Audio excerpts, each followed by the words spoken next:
Problem হচ্ছে যে আমার ফ্যামিলি দিক থেকে আমার বাবা বডি মিস্ত্রি ছিল, গাড়ির বডি মানে গাড়ির হচ্ছে উনি মেকানিক। ওকে, নিজের ছিল, বিজনেস ছিল। আর ছোটবেলা থেকে দেখে আসছি যে আমার বাবা ফার্স্ট একটা মহিলাকে বিয়ে করে। আপনার মা কি প্রথম স্ত্রী ছিলেন? আমার মা প্রথম ছিল। তো মহিলাটা ছিল আমাদের বাসার কাজের বুয়া বলে আমাদের বাসায়। বয়স কত বা আপনি কোন ক্লাসে পড়ছেন? আমি অনেক ছোট, একদমই ছোট। পরিবারের বড় সন্তান আপনি? হ্যাঁ, সবার বড়। আচ্ছা। তো ছোটবেলা থেকে এগুলো দেখতেছি। তো আমার মা অনেক সুন্দর। তারপর আর যে মহিলাটাকে আমার আব্বু বিয়ে করে উনি অনেক খারাপ দেখতে ছিল, অনেক মানে খারাপ বলতে খারাপ না, আমার আম্মুর কাছে ও কিছুই ছিল না। তো ছোটবেলা থেকে দেখেছি যে ওই কারণগুলোর জন্য আমার আম্মুকে অনেক টর্চার করা হতো। তো আমাদেরকে মানে বলতো যে মার সাথে থাকবা নাকি আমার সাথে থাকবা, মার সাথে থাকলে চলে যাও, কিচ্ছু দিব না, এরকম। মানে ছোটবেলা থেকে আমরা 3 বোন ছিলাম, এক ভাই, 4 জন। তখন তো ভাই ছিল না। এরকম মানে মারামারি দেখতাম, এগুলো দেখলে খুব ভয় পেতাম, কান্নাকাটি করতাম। তো এগুলো দেখতে দেখতে ছোটবেলা থেকেই আর কি নিজের মধ্যে কেমন যেন হয়ে গেছি, মানে কারোর সাথে কথা বলতাম না, খুব বদমেজাজি হয়ে গেছি। মানে এগুলো দেখতে দেখতে আর ভালো লাগতো না। আচ্ছা। পড়াশোনাটাও ঠিক মতো করতে পারি না। এত ভালো একটা আমার আব্বু এত ভালো বিজনেস করার পরেও দেখা গেছে এসএসসিটা দিলাম আমার আম্মুর নিজের মানে গোল্ড রিং সেল করে তারপর আমাকে করে এক্সাম দেয়। তো তখন ফার্স্ট আমি নাচ শেখার পর দেখলাম যে ওইখানে অনেক মেয়েরাই নাচে প্রোগ্রাম করে। আবার চিন্তা করতাম যে প্রোগ্রাম করতে যাব, বাবার সম্মানটাও তো দেখতে হয়, মানুষ খারাপ বলবে। তো এই জন্য আর ওইরকম প্রোগ্রাম করতাম না। হাতের কাজ শিখলাম ওইখান থেকেও ভালোই। ওইখান থেকে আমাকে সার্টিফিকেট দিয়ে দেয়, মানে কারচুপি কাজের। ওইখান থেকে আমি সার্টিফিকেট পাই। এটা কি এসএসসির পরে নাকি এসএসসির আগে? এসএসসির পরে। আগে না, কাজটা শিখি, হাতের কাজটা শিখি এসএসসির আগে, মানে সমসাময়িক সময় আর কি। ওকে, হ্যাঁ, এগুলোর মধ্যেই। তারপর পার্লারের কাজ শিখি। মানে মোটামুটি বলা যায় যে আমার একটা জেদ ছিল যে আমার বাবা যাই করছে আমি এমন কিছু করব, পড়াশোনাটা তো আর সম্ভব হচ্ছে না। আমি এমনভাবে মানে আমার কাছে পড়াশোনা ছাড়া এমন কিছু বাদ দিব না যেটা আমি পারি না। তো মোটামুটি আমি সব কিছুই পারি আর শিখেছিও। তারপর ওই নাচ যখন শিখতাম ওই সব কাজের পাশাপাশি নাচটা রাখছি। রাগ উঠলেই আমি অনেক ভাঙচুর করতাম, আর সেটা ঘরেই। আর নিজের উপর অনেক দেখা গেছে লাইক হাত পা কাটতাম। ওই ছোটবেলা থেকে রাগটা বাড়ে আর কি। আচ্ছা। আর বাড়তে বাড়তে এতই বাড়ে যে মানে এক পর্যায়ে দেখা গেছে যে ঘুমের ওষুধটা বেশি খেতাম। আচ্ছা। ঘুমের ওষুধটা বেশি খেতাম। মাঝখানে এমন হয় যে ঘুমের মানে ফার্মেসিগুলোতে একটা নিয়ম করে দেয় যে প্রেসক্রিপশন ছাড়া ওষুধ দিবে না। তো তখন মানে পাগলের মতো করতাম যে ঘুমাতে না পারলে, আমি এখনো পর্যন্ত ঘুমাতে পারি না। তো হাত পা কাটাকাটি করতাম, বিশেষ করে পায়ের হাঁটুর দিকটায় কাটতাম যেন কেউ না দেখে। তারপর আম্মু দেখলো যে আমার অবস্থা অনেকটা খারাপ হয়ে যাচ্ছে, প্লাস আমার আব্বু এই উল্টাপাল্টা করতেছে, আমি বড় হচ্ছি। এগুলো আসলে মানে একটা মেয়ের জন্য, একটা ফ্যামিলিতে একটা মেয়ের জন্য এই দিকগুলো অনেক খারাপ। যে ফ্যামিলিতে যদি কেউ শুনে যে বাবা এরকম করতেছে, সেখানে বিয়েতেও সমস্যা হয়, প্লাস মেয়েগুলোও মানে অনেক মানে যেমন আমি বিগড়ে যাচ্ছিলাম। তখন আম্মু বলে যে ওরে একটা কিছু দিয়ে ব্যস্ত রাখতে হবে যেন ও এই দিকগুলোতে নজর না দেয়, বা এই দিকগুলোতে যেন মন না আসে। নিজের উপর নিজের রাগ লাগে, কেন এমন একটা ফ্যামিলিতে জন্ম হলাম। আর আমার যেটা আমি ভুল মানে সবচাইতে বড় অপরাধ হয়েছে, আমি আমার মার সাথে খুব খারাপ ব্যবহার করতাম। তো মা শুধু কান্নাকাটি করতো, কিছুই বলতো না, শুধু কান্না করতো, বলতো তোর বাবা এগুলো করে আর তুইও কথা শোনাস। আমি জানি না আমি কেমন দেখতে, বাট আমার ফুপির ফ্যামিলি, আমার মার ফ্যামিলি সবার ভাষ্যমতে সবচেয়ে সুন্দর আমি। না, অফকোর্স হয়তো বা মানে তারা ঠিকই বলেছে, কারণ আমরা যে ছবিটা দিয়েছি ফেসবুকে প্রিয় শ্রোতা এবং ইউটিউবে আমরা যে ছবিটা আপলোড করেছি তাতে আপনারা দেখলে বুঝতে পারবেন যে এই মেয়েটার জীবনে আসলে এই ধরনের সিক্রেটস। মানুষের সৌন্দর্যটা আসলে মনে বাহ্যিক দিক থেকে না, তারপরেও লুক একটা অনেক বড় ফ্যাক্ট নিঃসন্দেহে। তো সেই জায়গা থেকে অফকোর্স শি ইজ বিউটিফুল। হ্যাঁ, তারপর অনেক বিয়ের প্রস্তাব আসতো, আমি রাজি হতাম না, কারণ তখন আমার মনে হয় না মানে বিয়ে জিনিসটাকে আমি অনেক হেট করতাম, যে এইগুলো দেখতেছি আমার সাথেও যদি এগুলো হয়, মানে আমার মনের মধ্যে একটাই ছিল যে আমি বিয়ে করব যদি আমাকে ছেড়ে চলে যায়, এই ভয়ের জন্য আমি সংসার জিনিসটা পছন্দ করতাম না, ভয় পেতেন। তারপর এই যে এগুলো দেখতাম, বাবা মার মারামারি, মানে আমি এতটাই হয়ে গেছিলাম যে আমি উল্টাপাল্টা ভাবে যে আমার বাবা এগুলো করে, আমি রাগ করে আমি অনেক ছেলে ফ্রেন্ডদের সাথে ঘোরাঘুরি করতাম, আচ্ছা। টি শার্ট পরে ঘুরতাম, তারপর মানে উল্টাপাল্টা যেইভাবে বাবাকে ছোট করা যায়, মাকে ছোট করা যায়, ইচ্ছা করে এগুলো করতাম ওই রাগের বশেই। তো এইগুলোর জন্য অনেক এলাকা থেকে অনেক রেকর্ড আসতো, বলতো যে এগুলা কি করে মেয়ে, এরকম বাবা যদি এরকম চলে, মেয়ে এরকম চলাফেরা করে কেমন লাগে।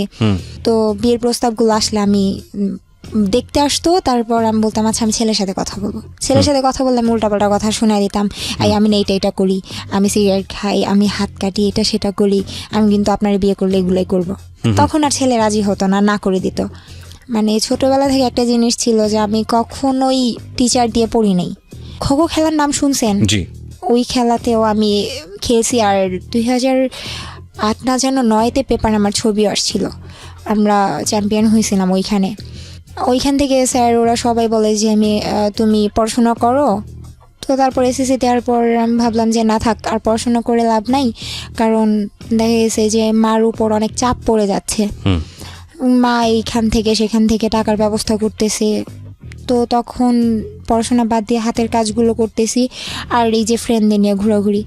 তখন মিরপুর 11:30-তে একটা জব পাই আমি, সেটা হচ্ছে সিকিউরিটি অফিসের।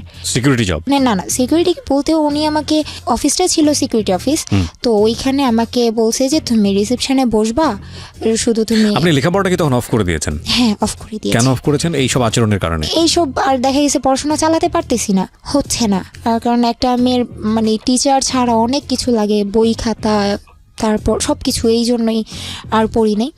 তো ওই অফিসে স্যার যেদিন আমাকে বলে, বলছে তুমি চাকরি করার জন্য আসছো? আমি বলছি জি স্যার। তুমি এতটুকু একটা মেয়ে, তুমি চাকরি করবা? জি স্যার, এতটুকু মেয়ে আছে, আপনি আমাকে দেখেন, যদি ভালো লাগে রাখবেন, না ভালো লাগলে নাই। তো উনি আমাকে বললো ঠিক আছে তুমি 1 সপ্তাহ ট্রায়ালে থাকো। তো থাকার পর স্যার আমাকে এত বেশি পছন্দ করে ফেলো, বলতেছে যে ঠিক আছে মমো তুমি এখন থেকে এখানেই থাকবা। তো এখানে জব করি। সায়দাবাদ থেকে মিরপুর 11:30 অনেকটা রাস্তা। আমি সেই সকাল ভোরবেলা বের হতাম, আর যেতে প্রায় 2.5 ঘন্টার উপরে লাগতো, তারপর ওইখানে জব করতাম। তো স্যার বলতো যে তুমি এত কষ্ট করে আসো, তুমি এখানে রুম নিয়ে চলে আসো। তো একটা জিনিস আমি কখনো আমার ফ্যামিলিকে ছেড়ে দিইনি, যে ফ্যামিলি থেকে বের হয়ে যাই বা আমি একা থাকবো, এটা কখনো করি। ওখানে কি বেসিক্যালি আপনার ফ্রন্ট ডেস্ক অফিসার ছিলেন আপনি, রিসেপশনিস্ট ছিলেন? আচ্ছা। তারপর ওইখানে 1 মাস জব করার পর তারপর এর চাইতে ভালো একটা জব পেলাম। মানে দেখা গেছে যে এটা অনেক দূর হয়ে যায়, সেক্ষেত্রে আমার স্যালারি ছিল ওই সময়, আমার স্যালারি বলেছিল 8,000 টাকা, উনি দিয়েওছে 8,000 টাকা। তারপর মানে বসুন্ধরাতে আসলাম, বসুন্ধরা সিটিতে আমার এক দাদা আমাকে জব নিয়ে দেয়। ওইখানে ফার্স্ট ছিল 5,000, তারপর এরকম বাড়তে বাড়তে 8,000-এর মতো হয়। তো এরকম অনেক অনেক জায়গায় অনেক ভালো ভালো জব আসছে, ওইগুলোও করেছি। তারপর আম্মু মানে উল্টাপাল্টা তো চলতেছি, দিন দিন আমার রাগ শুধু বাড়ে। পরে আম্মু বলতেছে ওরে দেশেই রাখা যাবে না, আচ্ছা, ও মানে ওরে এই ফ্যামিলিতেই রাখা যাবে না, ওইখানে থাকলে পাগল হয়ে যাবে। তো আম্মু আমাকে কান্নাকাটি করে অনেক অজুহাত দেখায়, দেখ তুই তো পড়াশোনা ছেড়ে দিছোস, তোর বোনদের তোর ভাইদের পড়াশোনাটা হোক, তুই চলে যা, ওইখানে তুই ভালো থাকবি। আর তুই তো ওয়েস্টার্ন ড্রেস পরে চলাফেরা করা খুব পছন্দ করস, ওইখানে তোর মন মতো সব কিছু হবে। তখন আমি ট্রেনিং করলাম, তো তখন আম্মু বলতেছে, আমি বললাম আম্মু আমি কী কাজে যাচ্ছি? বলতে তুই ফ্রি ভিসায় যাচ্ছিস, তুই যে কোনো একটা কাজ করে নিতে পারবি। তারপর দেশের বাইরে যেদিন যাব, আব্বু কিছুই জানতো না। এমনিতে আব্বু আমাদের খুব আদর করতো, আমাদের বলতে আমাকে বেশি করতো, কিন্তু আমার ভাল লাগতো না যে এই আদরের দাম কি, তুমি যদি উল্টাপাল্টাই করো এই আদরের দাম কি, তুমি ওখানে আমাদের আদরটা তুমি অন্য ছেলে মেয়েদের দিতেছো।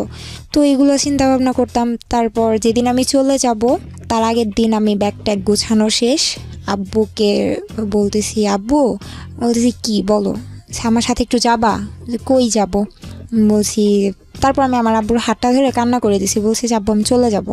তারপর আব্বু আর কোনো কথা বলে নাই, আর আমাকে নাও করে নাই যে যেও না বা কিছু, বা তুমি কেন যাচ্ছ, রাগ, মানে ওনার মধ্যে কোনো কিছুই দেখলাম না। জাস্ট একটু মন খারাপ হয়েছে যে আমি চলে যাচ্ছি, যে একটা মেয়ে, এত ছোট একটা মেয়েও চলে যাচ্ছে, এরকম কোনো কিছু আমার আব্বুর ভিতরে ছিল না।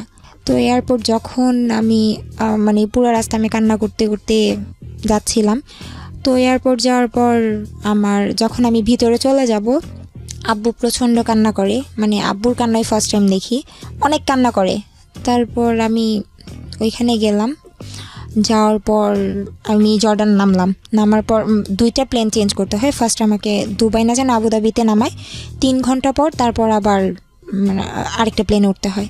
তো দালাল আমাকে একটা লোকাল প্লেনের টিকিট করে দিয়েছিল, ফ্রি ভিসা বলেছিল কিন্তু ফ্রি ভিসা ছিল না। নেই। আচ্ছা, প্লাস আমি এই যে যখন আমি যাচ্ছি প্লেনে ওঠার পর অনেক লং একটা জার্নি, আমি অবাক হই ওই জায়গায় যে আমাকে প্লেনে কোনো খাবারই দেওয়া হয় না। এখন পরে শুনতে পারি, মানে আমি একজনকে জিজ্ঞেস করলাম যে আচ্ছা খাবার কেন দিল না, বলতেছে আসলে তোমার টিকিটটা লোকাল প্লেনের টিকিট কাটা হয়েছে, এখানে কোনো খাবার দিবে না, খাবারের জন্য আলাদা টাকা দিতে হয়।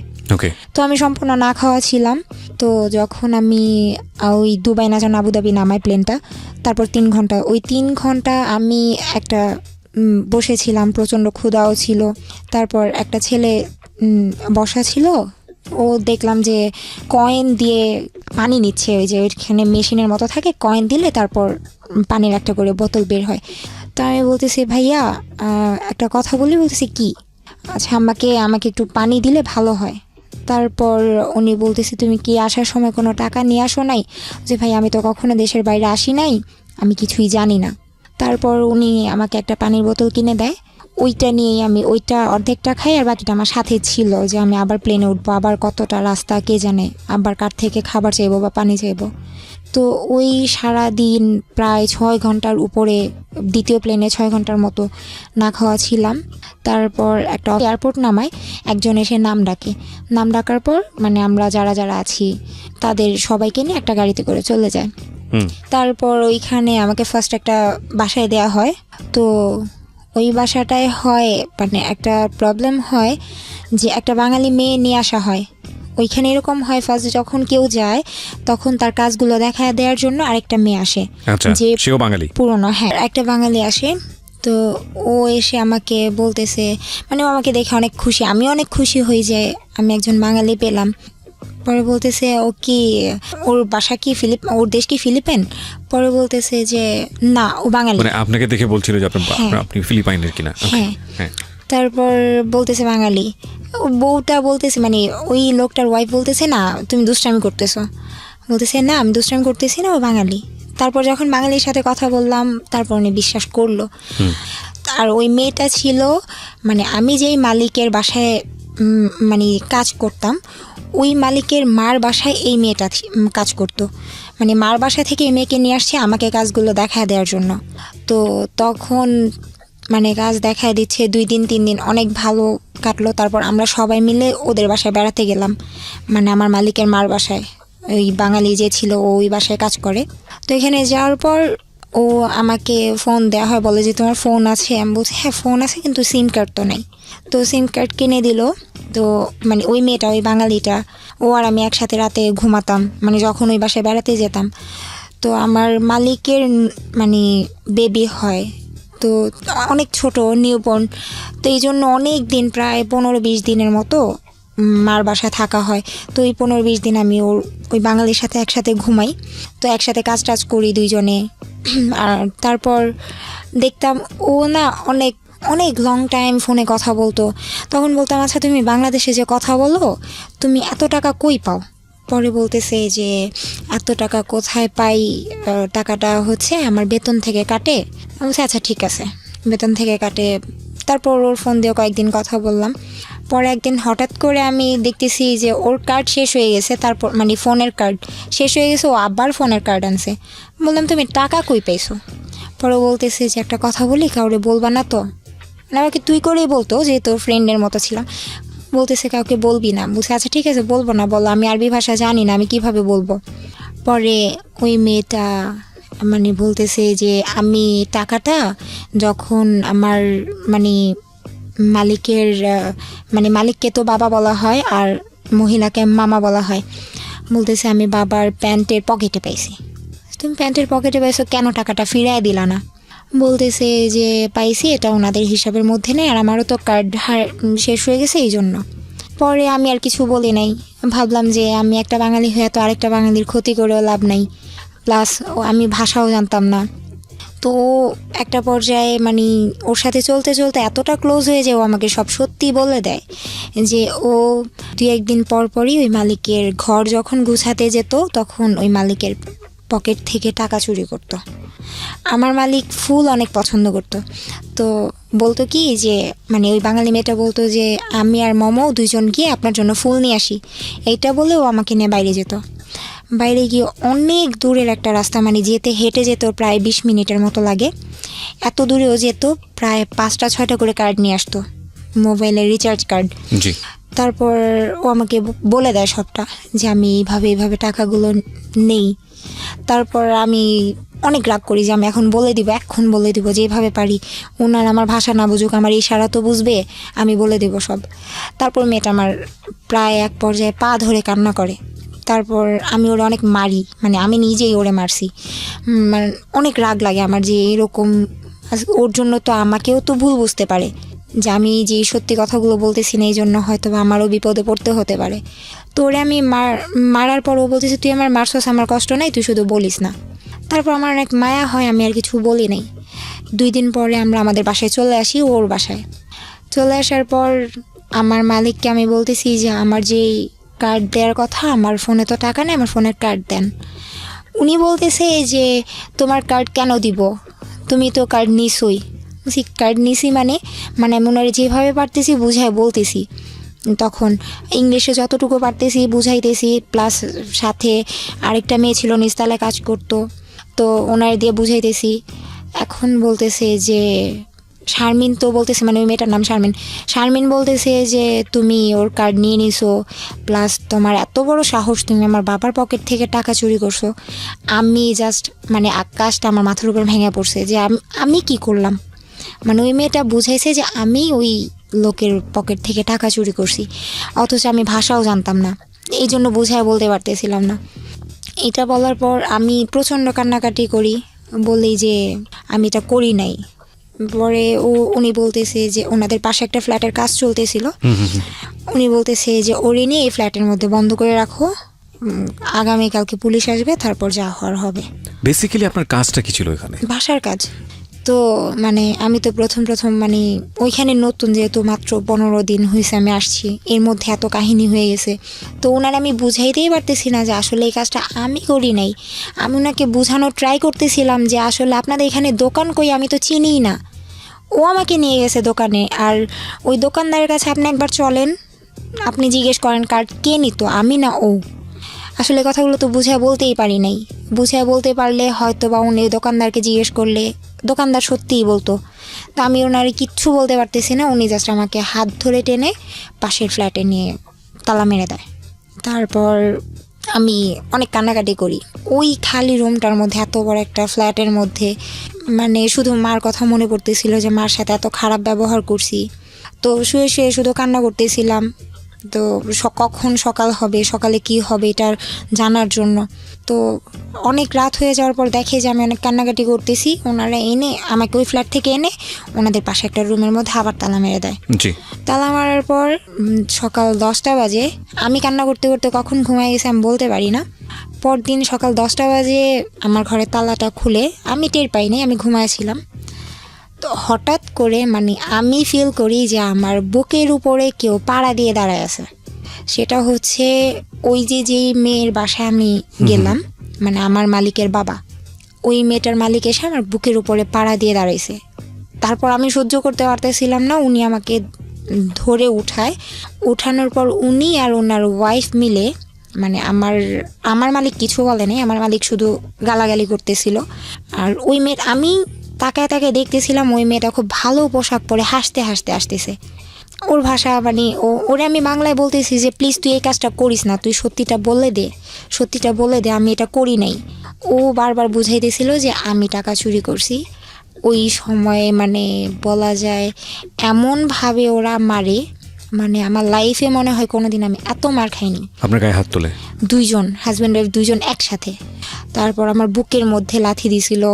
তো আমি অনেক দিন সিক ছিলাম, আমার হার্টের প্রবলেম হয়ে গেছিলো। আমি ওনারে বলতেছি, আমার মালিককে বুঝিয়ে বলতেছি দেখেন ম্যাডাম আমি এটা করি নাই, তারপর উনি আমার কথা কিছুই বুঝতেছে না, কারণ আমি তো বাংলায় বলতেছি, আর ওই মেয়েটা শুধু হাসতেছে। তো তারপর আমাকে নিয়ে বলতেছে, হয়তো ওনাদের মনে মায়া হয়েছিল, কে জানে, ওনারা আমাকে পুলিশের কাছে না দিয়ে যে অফিস থেকে নিয়ে আসছিল ওই অফিসে দিয়ে আসে, বলতেছে যে ও চুরি করছে, ওরে রাখা যাবে না। তারপর আমি অফিসে এসে খুব কান্নাকাটি করি। তারপর বাংলাদেশে ফোন দেওয়া হয় ভিডিও কলে।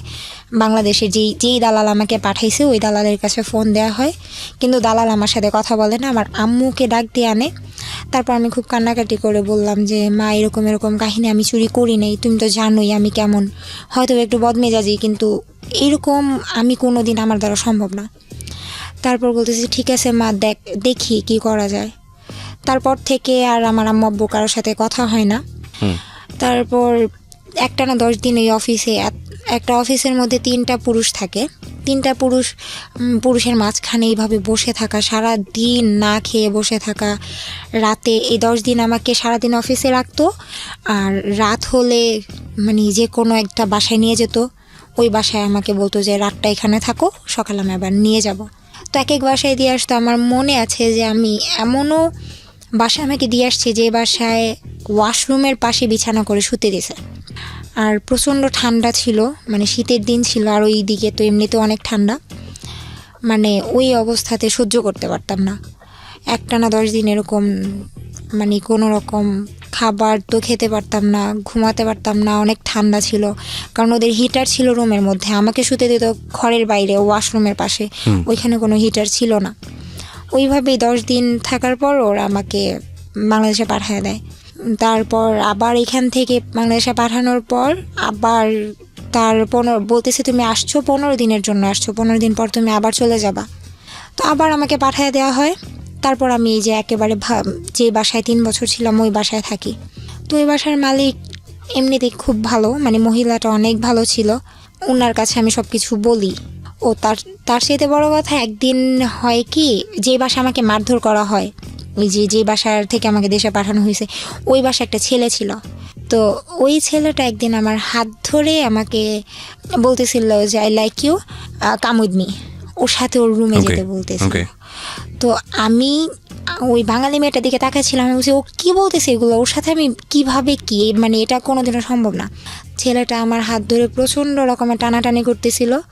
তারপর আমি ওর মার কাছে বিচার দিই এটা যে ও এরকম এরকম করে, হয়তো বা ওই রাগের বশেই আমার সাথে এরকম ব্যবহারটা করে, জানি না। তো তারপর যখন আমি নতুন বাসায় আসি, মানে বাংলাদেশ থেকে আবার যখন নতুন বাসায় আসি, তখন ওই মালিক বলে যে তুমি ওই বাসায় কেন থাকতে পারলা না, তোমাকে কেন রাখলো না। তারপর আমি সব কিছু বলি, সাথে এই ছেলের কাহিনীটাও বলি যে এই ছেলেটা আমার সাথে এরকম এরকম করে। পরে উনি বলতেছে যে আচ্ছা ঠিক আছে, আমার বাসায় কোনো ছেলে নেই, শুধু আমার হাজব্যান্ড আর আমার 2টা ছেলে হচ্ছে ছোট ছোট, আর একটা মেয়ে। তো ওইখানেও সেম আরেকটা বাঙালি আসে, মানে তার মার বাসায় যে কাজ করে ওই বাঙালি আসে আমাকে কাজ বুঝিয়ে দেওয়ার জন্য।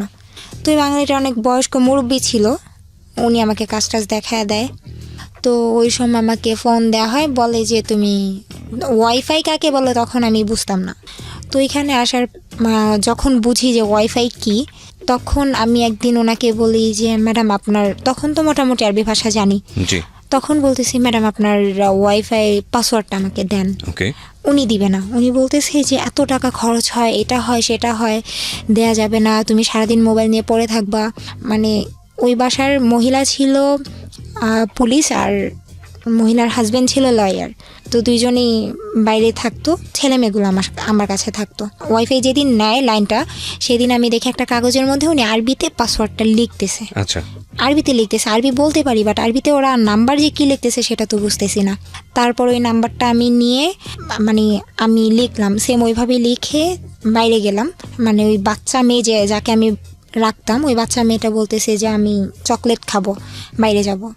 তারপর ওই চকলেটের উসিলা করে বাইরে গেলাম। যাওয়ার পর আমি সাইডে একটা লোককে জিজ্ঞেস করলাম যে ভাইয়া এটা আমাকে একটু ইংলিশে বলেন, নাম্বারগুলো একটু বলেন। তারপর পাসওয়ার্ডটা উনি বললো, আমি লিখে নিলাম। তারপর আমি বাসায় যাওয়ার পর কানেক্ট করলাম ফোনে। আমি তো অনেক খুশি যে এখন থেকে সবসময় কথা বলতে পারবো। তো এরকম করে হঠাৎ করে একদিন আমার মালিক বুঝে যায় যে আমি ওয়াইফাই চালাচ্ছি। আচ্ছা, হঠাৎ করে আমার ফোনটা নিয়ে ভেঙে ফেলে, একেবারে গুঁড়ো গুঁড়ো করে ফেলে, চালাতে দিবে না উনি। এই ওয়াইফাইটা আপনি কেন চালাতেন? আমার আম্মুকেও দেখতেছি যে ওই ইমো নামানোর পর install মানে করার সবার পর সঙ্গে communication টা সবার অনেক সাথে বেশি কথা easy হয়ে হচ্ছে। গেছে। Okay. প্লাস ফেসবুকটা তখন নতুন ফেসবুকটা বুঝি, আর ফেসবুকের নেশাটা এরকম একবার মাথায় ঢুকলে তো বের হতেই চায় না। ফেসবুক নিয়ে পড়ে থাকতাম সারাক্ষণ, আর ফেসবুকে যার তার সাথে চ্যাটিং করতাম, নতুন জি, okay. যা হয় আর কি। তারপর আবার আমি ফোন কেনার পর ওয়াইফাই আবারও কানেক্ট করার পর তখন অনেক লুকায় চালাতাম। মালিক আসলে ওয়াইফাইটা অফ করে রাখতাম যেন না বুঝে। ওই সময় কত টাকা পেতেন আপনি এই কাজ করে? মাত্র 13,000 টাকা। বাংলাদেশের টাকায় 13,000 টাকা। এই টাকাটা আপনি দেশে পাঠিয়ে দিতেন? হ্যাঁ, সব টাকা দেশে পাঠাতাম। ওকে। আর আমি আসছি বাইরে যাওয়ার পর আমি 1 টাকাও নিজে খরচ করিনি, সম্পূর্ণ টাকা দেখা গেছে ওই যে দেখতাম আম্মু অনেক কষ্ট করতেছে, আম্মুকে দিতাম। এর মধ্যে আমার ছোট বোনটার বিয়ে হয়ে যায়। তো ওই ছোট বোনের বিয়েতে 30,000 টাকা দিই আমি, মানে আমার অ্যাকাউন্টে জমা ছিল, শেষ টাকাটুকু আমি দিয়ে দিই ওকে। যে এটা দিয়ে তুমি বিয়ে দিয়ে দাও, আমি টাকা দিয়ে কি করব এইরকম বুঝাই। তারপর হঠাৎ করে মানে ফেসবুকে একজনের সাথে কথা হওয়ার পর হঠাৎ করে কেন যেন আমি বলতেছি দেখি কাকে ভাল লাগে, দুষ্টামি করে যে দেখি কাকে ভাল লাগে তার সাথে কথা বলবো। তো একটা ছেলের ছবি দেখলাম, দেখার পর আমি বলতেছি যে দেখতে অত একটা ভালো না, বাট অত একটা খারাপও না। তারপর আমি ওকে অ্যাড পাঠাই, ও অ্যাড অ্যাকসেপ্ট করে না। অ্যাকসেপ্ট না করার পর তারপর হঠাৎ করে একদিন আমি ফোন নাম্বারটা চাইলাম যে আপনি এত করেন, দেমাগ কেন দেখান। বলতেছে দেমাগের কি দেখলেন? আমি বলতেছি আপনি কি ভাবেন আপনি দেখতে অনেক সুন্দর, আপনি দেখতে অনেক পচা। পরে বলতেছে তাহলে কেন নক করছেন? আমি বলছি আমার ভালো লাগছে তাই, আমার একা একা এখানে থাকতে ভালো লাগে না। আচ্ছা, হ্যাঁ, আমার সময় ওই কাটানোর ছেলেটাকে জন্য। আপনি নিজে থেকেই নক করেছেন? হ্যাঁ। আচ্ছা। আমি বললাম যে আমার সময় কাটানোর জন্য একজনকে দরকার, আমি তো আপনার সাথে প্রেম করবো না, আমি আপনার সাথে ফ্রেন্ডশিপ করার জন্য নক করছি। আচ্ছা। তারপর বলতেছে আচ্ছা ঠিক আছে। তো যখন বললাম আমি দেশের বাইরে, উনি বিশ্বাস করেনি। তারপর হঠাৎ করেই একদিন আমি বলছি আচ্ছা ঠিক আছে লাইনে থাকো। লাইনে রেখে আমি আমার মালিকের সাথে আরবিতে কথা বললাম। তো ও আমার ভাষা শোনার পরে ও একেবারে মানে পাগল হয়ে যায়, বলতেছে যে তুমি এত সুন্দর করে আরবি বলতে পারো, তুমি যখন আরবিতে কথা বলতেছিলা আমি আসলে ভুলে গেছিলাম যে আসলে তুমি বাঙালি না, ওই দেশের আরবিয়ান। আর সবচেয়ে বড় কথা ওই দেশের কেউ বিশ্বাস করতো না যে আমি বাঙালি। আচ্ছা। সবাই বলতো যে হয়তো বা ফিলিপিনি আর নয়তো অন্য কোনো জায়গার, বিশ্বাস করতো না। তারপর আমিও বলতাম হ্যাঁ আপনার যা ভাবেন তাই আমি। আচ্ছা। তারপর এই যে ওর সাথে ফোনে কথা হতে থাকে, তো তখন আমি শুনতে পারি যে ছেলেটার নাম কি ছিল? ছেলেটার নাম। ঠিক আছে, তো ওর সঙ্গে আপনি নক দিয়েছিলেন এবং আপনি কথাবার্তা বলছেন ওর সঙ্গে? কথা বলতে থাকি। ওকে। তারপর আমি একটা পর্যায়ে যে শুনতে পাই যে ও আমাকে বলতো, ওর সাথে ফ্রেন্ডশিপ ছিল মনে হয় সর্বোচ্চ গেলে 1 সপ্তাহ। আচ্ছা। তারপর ওকে আমি বলতাম যে আচ্ছা তুমি আমার জন্য একটা ছেলে খুঁজো, আমি রিলেশন করব যেন আমি দেশে এসে বিয়ে করতে পারি, যেহেতু বিয়ের জন্য ফ্যামিলি এত চাপ দিচ্ছে। আপনারা কি ফেক আইডি ইউজ করতেন নাকি মানে ফেক বলতেন? নিজেদের ছবি দিয়ে একদম সবকিছু জেনুইন? হ্যাঁ। তারপর ছেলে দেখতে বললাম, তো ও বলতেছে আচ্ছা ঠিক আছে দেখতেছি। বলতেছে কি রকম ছেলে পছন্দ তোমার? আমি বললাম যে কি রকম ছেলে পছন্দ, আমি অনেক সবচেয়ে বড় কথা আমি লম্বা ছেলে অনেক পছন্দ করি। আর যেমনই হোক ছেলে যেন শিক্ষিত হয়, কারণ একটা শিক্ষিত মানুষ কোনোদিনও অ্যাটলিস্ট আমার বাবা মা যেরকম করে সেরকম করবে না, গায়ে কখনো হাত তুলবে না, গায়ে হাত তুলবে না, সংসারের মধ্যে অশান্তি করবে না, খারাপ ব্যবহার করবে না, এইগুলাই। তো তখন ও বলতো আচ্ছা ঠিক আছে। আর আমি ওর কাছে সব কিছু শেয়ার করতাম, আমার বাসায় এটা হচ্ছে সেটা হচ্ছে, আমার বাবা মা এগুলো করতো। আসলে কি মন খারাপ থাকতো, কথাগুলো শেয়ার করার জন্য একজনকে দরকার ছিল। তারপর হঠাৎ করে ও অনেক ছেলেকে দেখায়, আমি আসলে বুঝাতে যাচ্ছিলাম আমার কাউকেই ভালো লাগে না, আসলে আমি তোমাকে পছন্দ করি। আচ্ছা, এটা আপনি বুঝতে চাচ্ছিলেন? বুঝাতে যাচ্ছিলাম। ওকে। ও বুঝতো কিন্তু আমাকে বুঝতে দিত না যে ও বুঝতেছে। তারপর হঠাৎ করে মানে আমার রাগ, মানে অনেক মেজাজ গরম হয়েছে। আমি কি তুমি কি বুঝো না, ঢং করো, তুমি বুঝতেছো ঠিকই যে আমি তোমাকে পছন্দ করি, তারপরে তুমি এমন কাহিনী করতেছো। পরে বলতেছে আচ্ছা ঠিক আছে তোমাকে আমি 20 তারিখে একটা কথা বলবো। কি কথা তুমি এখনই বলো? বলতেছে তোমার জন্য ছেলে দেখছি। ছেলে দেখছো, বলো না, নাম ছবি দাও। ও দিবে না। বলতেছে যা দেয় 20 তারিখে দিব। তো 20 তারিখ আসে, আমি তো ওয়েট করতেছি কার কথা বলবে। আমি মনে মনে ভাবতেছিলাম হয়তো ও নিজের কথাই বলবে। তারপর আপনাকে বলেছিল কিছু, যে আপনি ওর ফেসবুক আইডি দেখে ওর সঙ্গে জিজ্ঞেস করছিলেন যে হ্যাঁ। তুমি কোথায় থাকো, কি করো? হ্যাঁ, তখন ও- কি বলেছিল? ওর বাসা ঠিকানা বলে যে আমি এখানে পড়াশোনা থাকি। করছে কিনা বা পড়াশোনা বলে- করছে, পড়াশোনা- হ্যাঁ। কোথায় পড়াশোনা করছে? তখন অনার্স মনে হয়, অনার্সে পড়তেছে তখন। এরকম কথা বলেছে? হ্যাঁ। ওকে, ঠিক আছে। তারপর ওর সাথে কথা চলতে থাকে। 20 তারিখের ঘটনা। হ্যাঁ, রাত 12টা 1 ও আমাকে বলতেছে I think I love you. মানে কি? আপনার সঙ্গে ফেসবুকে কথা চলার কতদিন পরের ঘটনা এটা? এই তো 1 সপ্তাহ পর। 1 সপ্তাহ পর? 1 সপ্তাহের মধ্যে? 1 সপ্তাহের মধ্যে। I think I love you. Okay, হ্যাঁ। তারপর আমি বলতেছি যে কি বলছো, আমি শুনি নাই। ও বলতেছে আই লাভ ইউ। তারপর আমি অনেক খুশি যে আসলে আমি যেটা চাইছিলাম, আমি তো চাইছিলাম ও আমাকে প্রপোজ করুক। তারপর আমি ওকে আই লাভ ইউ টু বলে ফোনটা রেখে দিই। আচ্ছা, আবার ফোন দেয়, ফোন রাখলা কেন? আমি বলছি দাঁড়াও 5 মিনিট পর আসতেছি। তারপর ও আমাকে বলে প্রপোজ করলো। তারপর আমি ওকে বললাম আচ্ছা আমি 5 মিনিট পর ফোন দিই। আচ্ছা। তো বলতেছে কেন 5 মিনিট পর ফোন দিবা? বলতেছে একটু কাজ আছে বলে, মানে অনেক বেশি খুশি ছিলাম। ও কি জানতো যে আপনি জর্ডানে কি ধরনের কাজ করেন? হ্যাঁ, সব জানতো? সব Okay. বলে দিছি। মানে আপনার লাইফের আদ্যপান্ত সব জানতো? হ্যাঁ। ওকে। না, আর যখন ফ্রেন্ডশিপ হয় তখনই বলি যে আমি এই কাজ করি। আর ফ্যামিলি ব্যাকগ্রাউন্ড এরকম? হ্যাঁ। ওকে। তো তখন ও যখন আমি বললাম 5 মিনিট, ও বলতেছি কেন, কি হয়েছে? আমি বলছি যে না 5 মিনিট পর ফোন দিতেছি। বললাম ফোনটা রাখি। মজার কথা, আমি আমার রুমে গিয়ে এত বেশি খুশি ছিলাম, মানে আমি আমার খাটের উপর প্রচণ্ড লাফালাফি করতেছিলাম। একটা বার আমার খাটটা ভেঙে গেছিল। ওহো, ওকে। ও যে খুব বেশি সুন্দর তাও না, মানে আমার দিক থেকে অনেক।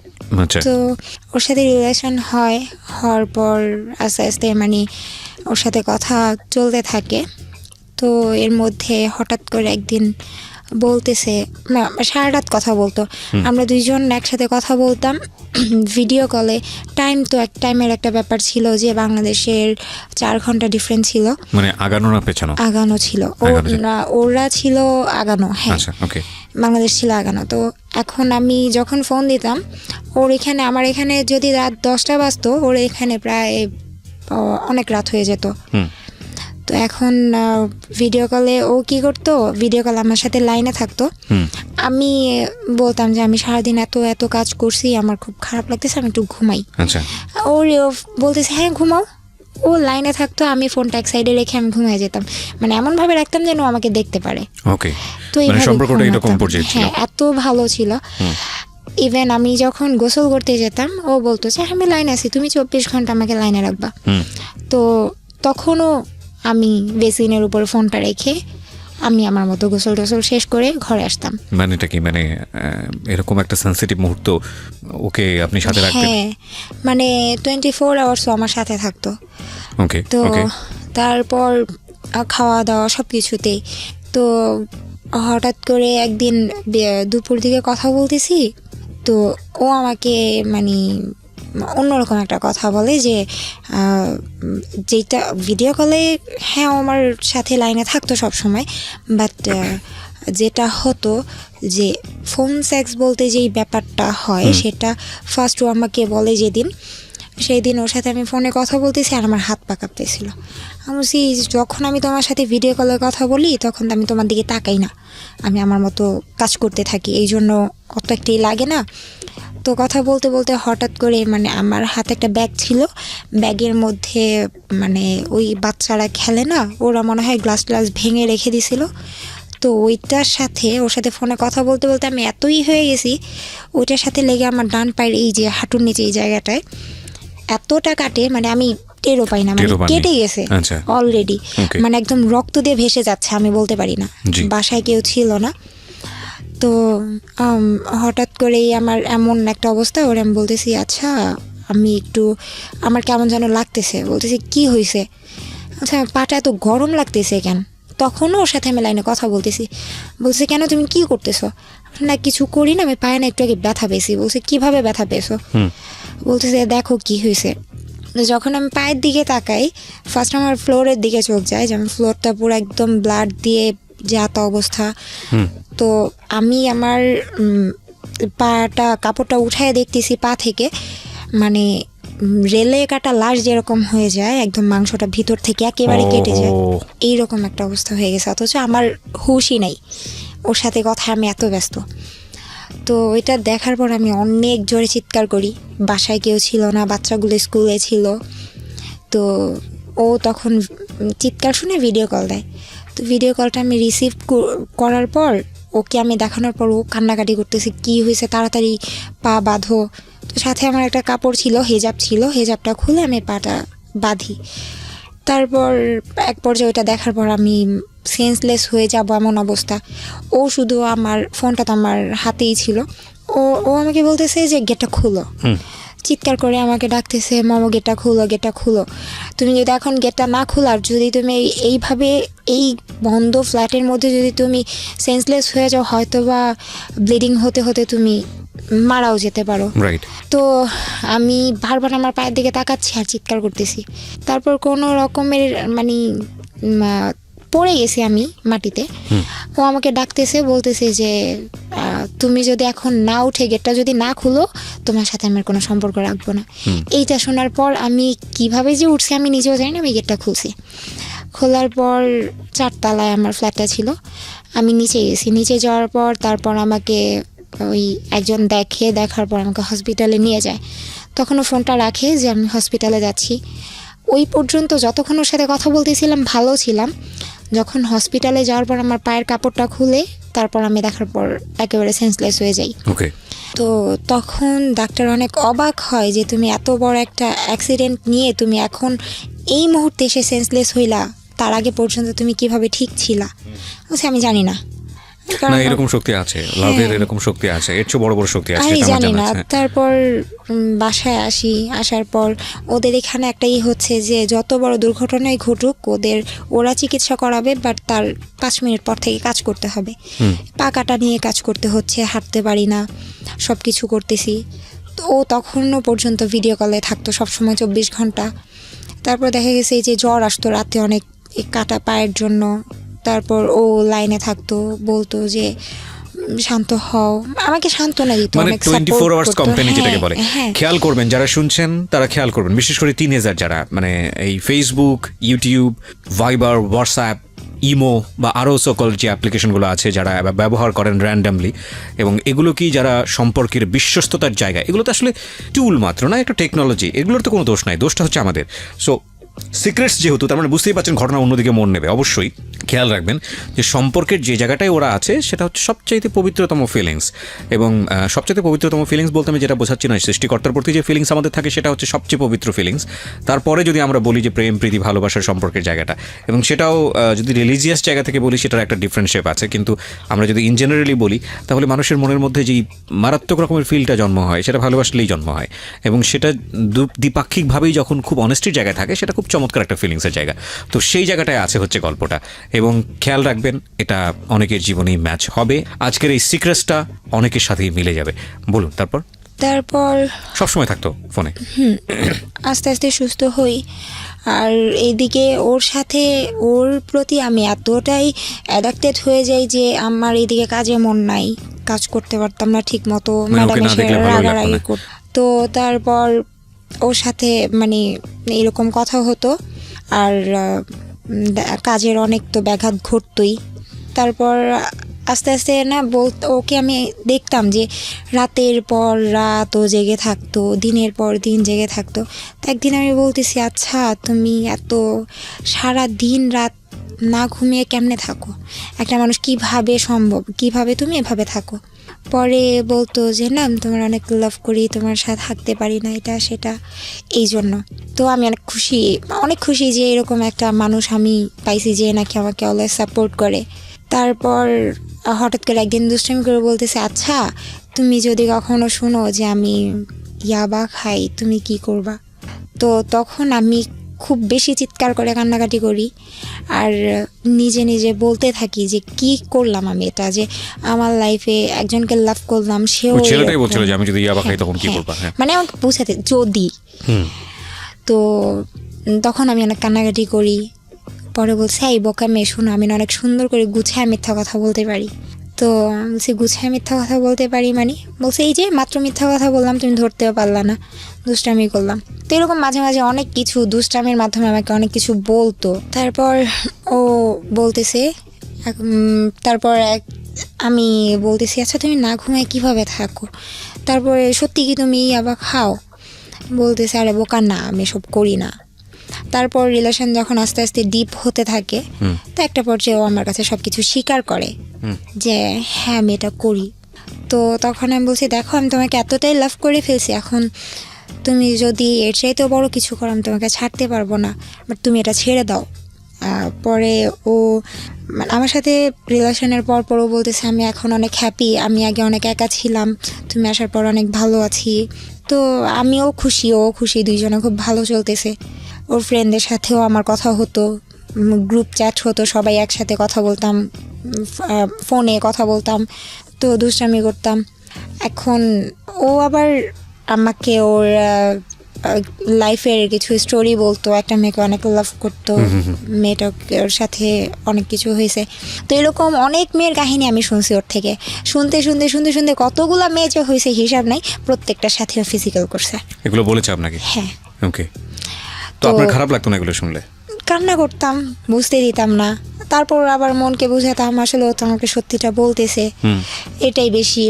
ও চাইলে আমাকে লুকায় রাখতে পারতো, হাইড করতে পারতো, আমি তো জানতেও পারতাম না। ওকে, সমস্যা নাই। তো হঠাৎ করে একদিন এত রাগ লাগে, রাগটা ওর প্রতি না অন্যজনের প্রতি রাগ করে আমি কাচের একটা গ্লাস ভেঙে আমি আমার হাত কাটিয়েছি। আমার হাতে এখনো দাগ আছে, জি, হাত কাটি। তো এটা নিয়ে অনেক রাগ করে যে খারাপ মেয়েরা এইগুলো করে, এটা সেটা করে। আচ্ছা আচ্ছা ঠিক আছে আর করবো না। ও বলতেছে যে তুই অন্য কোনো কারণে কাটোস নাই, তুই অন্য কোনো ছেলের জন্য কাটছস। 24 ঘন্টা তুমি আমার সাথে আসো, আমি অন্য কোনো ছেলের জন্য কেন কাটবো? তো এটা গেল। আরেকদিন মানে আমি রান্না করতাম ওর সামনে, মানে ওই যা করার আর কি, ডেইলি লাইফ 24 ঘন্টা সে সাথে হ্যাঁ, থাকতো। ও আমার সাথে থাকতো। তো হঠাৎ করে একদিন রাতের বেলা কি নিয়ে যেন ওর সাথে আমার ঝগড়া হয়েছে। এখন আমি বলছি দেখ আমি কিন্তু মারা যাব। বলছে তুই মারা যাবি। আর ও অনেক খারাপ ভাষায় গালি দিত আর মিথ্যা সেগুলো বলতো। আপনার কাছে মধুর লাগতো? হ্যাঁ মধুর লাগতো প্রথম এক্স্যাক্টলি, হ্যাঁ, প্রথম এগুলো সত্যি। মধুর লাগে। আমি কিছুই বলতাম না। তারপরে আস্তে আস্তে যখন দেখি গালির পরিমাণ বাড়তেছে, আমিও তখন গালাগালি শুরু করে দিই। ওকে, মানে ও যেমন ওর বাবা মা তুলে গালি দিচ্ছে, তখন আমি ওর বাবা মা তুলে গালি দেওয়া শুরু করি। এটা কি মানে আপনাদের তখনও দেখা হয়নি? সবকিছু দেখা ভার্চুয়ালি হয় হচ্ছে, নাই। মানে ভিডিও কল টল এগুলোর মধ্যে? ভিডিও কলে সব হচ্ছে, ওর সামনে গোসল করতেছি, ফোন সেক্স হচ্ছে, সব হচ্ছে। ওকে, তো কিন্তু ওর সাথে আমার এখনো দেখাই হয় নাই। ওকে, পয়েন্ট করবেন এগুলো, কারণ আমরা এই যুগেই বসবাস করি। ইনফ্যাক্ট আজকালকার যুগে একটা মানুষকে রিচ করা দেশের এ প্রান্ত থেকে বিশ্বের যে কোনো প্রান্তেই থাকুক না কেন, ইটস মানে টাইম ফ্যাক্ট, কয়েক সেকেন্ডের ব্যাপার। টেকনোলজি আমাদেরকে সেই জায়গাটায় নিয়ে গেছে। একটা সময় ছিল যখন আমরা শুনেছি এরকম আমাদের নানি দাদিদের কাছ থেকে, বাবা মায়ের কাছ থেকে, যে একটা ছেলে এবং একটা মেয়েকে প্রপোজ করতে মাসের পর মাস চলে যেত, বছরের পর বছর চলে যেত, রাস্তায় দাঁড়িয়ে থাকতে থাকতে স্যান্ডেলের তলা ক্ষয় হয়ে যেত, তারপরেও সে প্রপোজ করার সাহসটা পর্যন্ত পেত না, এবং তারপর সে সম্পর্ক মোড় নিতে তো আরও সময়ের ব্যাপার। কিন্তু এখন বিষয়টা এরকম হয়, সম্পর্কে মোড় নেওয়া, তারপরে বিবাহ সাথী, তারপরে ঘর সংসার, তারপরে শারীরিক সম্পর্ক, বিভিন্ন বিষয় থাকে না? তো এখানে বিষয়টা হয়ে গেছে এরকম যে আগে সব কিছুর আগে শারীরিক সম্পর্ক। কারণটা হচ্ছে এটা খুব সহজেই প্রপোজ করার পেছনের অন্যতম কারণটা হচ্ছে ছেলেটা যখন মেয়েটাকে বলছে, বা ভাইস ভার্সা যদি বলি, মেয়েটা যখন ছেলেটাকে বলছে, তখন কোনো দায় থাকছে না। দায় বলতে আমি যেটা বোঝাচ্ছি যে আমি যে কথাটা বললাম মেয়েটাকে বা ছেলেটাকে বললাম, যদি ছেলেটা মন খারাপ করে কিংবা মেয়েটা যদি মন খারাপ করে, তাহলে যদি সে কোনো অ্যাকশন নেয়, সে অ্যাকশনটা কত দূর পর্যন্ত যেতে পারে। এই জায়গাটায় আমাদের একটা প্রচণ্ড রকমভাবে সিকিউরিটি আছে যে ভার্চুয়াল বলা এইসব হয়, এবং ঠিক আছে, it's okay, let's do it, দরকার কি সম্পর্কে যাওয়ার জন্য। কিন্তু মূল কথা হচ্ছে একবার যদি আপনি এই সব জায়গাতে ঢোকেন এবং সেটা যদি বিশ্বস্ততার সম্পর্ক না হয়, কিংবা বিশ্বস্ততার সম্পর্ক না হয়েও যদি এরকম বিষয় হয়, যদি লস হয় তাহলে দ্বিপাক্ষিকভাবেই লস হওয়ার সম্ভাবনা আছে, সেই জায়গাটাও যদি না হয়, তাহলে এটা অনেক বড় একটা বিপদের কারণ হতে পারে। আমরা এ কথা বললেও যে কালকে থেকে এইসব সব কিছু বন্ধ হয়ে যাবে ইন্টারনেটের দুনিয়াতে, এটা আমি বিশ্বাস করি না। তবে কিছু মানুষ সতর্ক হবে, আর আজকের এই গল্পটা শুনলে অনেকেই সতর্ক হবে, এবং শুধু সতর্ক না, ভয়ানকভাবে সতর্ক হবে। সামনের দিকে আগাই। তারপর আমি দুজন এত রাগারাগি এত গালাগালির মধ্যে পরে হঠাৎ করে কী নিয়ে যেন অনেক বড় একটা ঝগড়া হয়। তো ওরে আমি বলতেছি দেখ আমি কিন্তু সুইসাইড করব। বলতেছে আর আমি একটু বলি যে আমার রুমটা ছিল, বাড়িটা ছিল ডুপ্লেক্সের নিচতলাতে ছিল বসার রুম, দোতলাতে ছিল শোয়ার রুম, আর দোতলার সাইডে আরেকটা মানে আলাদা করে ছাদের মতো করা, যেখানে সাইডে বাগান করা, আর আমার রুমটা ছিল তার পাশেই। তো মানে পুরো আমার বাড়িটার মেট হিসেবে ছিলেন, মানে হ্যাঁ, সার্ভিস দিতেন। তো ওকে, আমার ওই সাইড, আমার রুমটা এমন একটা সাইডে ছিল, প্লাস আমার রুমের বাইরে যে মেন গেটটা থাই গ্লাস লাগানো ছিল, যে আমি যদি এখানে চিৎকার করে মরেও যাই আমার পাশের রুমের কেউ শুনবে না, একটু দূরেতে ছিল রুমগুলো। তো ওরে আমি বলতেছি যে দেখো, বাড়িটা কি একজনেরই ছিল? হ্যাঁ একজনেরই ছিল। ওকে, মালিক কি করতেন বাড়ির? মালিক লয়ার। আইনজীবী ছিলেন? আচ্ছা, ওকে। তো ওরে আমি বলতেছি দেখো আমি এখানে একা একা থাকি, আমার ফ্যামিলি ছাড়া থাকি, এমনিতেই মানসিক একটা চাপ আমার ভিতরে, আর আমি বাবা মা ছাড়া কখনো থাকি না, এখানে থাকি। তোমাকে নিয়ে আমি হয়তোবা ভালো আছি, বাট তুমি এমন কিছু করো না যাতে আমার উল্টাপাল্টা আমার মরে যেতে ইচ্ছা করে। ওকে, তো ওরে আমি বলতেছি, ও আমাকে তুই করে বলতেছে, আমি তুই করে বলতেছি, আমি দেখ আমি কিন্তু মরে যাব। বলতেছে যে যা, তাতে আমার কি? বলছে সত্যি কিন্তু। পরে বলতেছে যে হ্যাঁ মরে যাবি, কি করবি? আমি গলায় দড়ি দিব। পরে বলতেছে আচ্ছা ঠিক আছে গলায় দড়ি দিবি, পারলে আমার সামনে দে, সব কিছু তো আমার সামনে করো, সেটা আমার সামনে কর। বলছি আচ্ছা ঠিক আছে করব।